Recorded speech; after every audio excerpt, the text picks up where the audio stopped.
নতুন সদস্যকে বাড়ি নিয়ে যাওয়ার আগে বড় মায়ের স্থানে যখন এসেছি, মায়ের দর্শন না করলে হয় বলো? তাই গাড়ি পুজোটা সেরেই বেরিয়ে পড়লাম বড় মায়ের দর্শন করতে। শোরুম থেকে মায়ের মন্দিরে আসতে ওই 10 মিনিট মতন সময় লাগলো।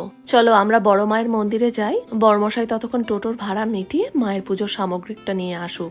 বড় মায়ের মন্দিরে এটা নিয়ে আমি দুবার আসলাম। 2-3 বছর আগে একবার এসেছিলাম 1 জানুয়ারি দিন মায়ের দর্শন করতে, আর আজকে হচ্ছে দ্বিতীয়বার।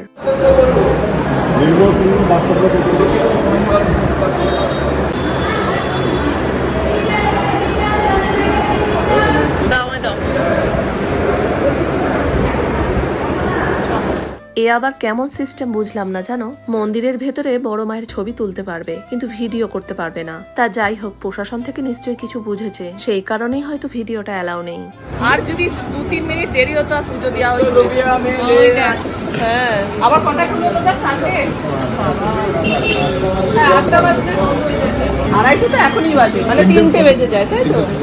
এই বলছি পুজোর সময় কোনখানে ইয়ে হয়, বিগ্রহ কোথায় তৈরি হয়, কোনখানটা করা হয়?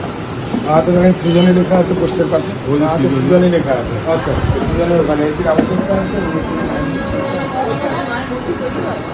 ওই সৃজনী লেখা জুতো না পরেই বেরিয়ে পড়ছি।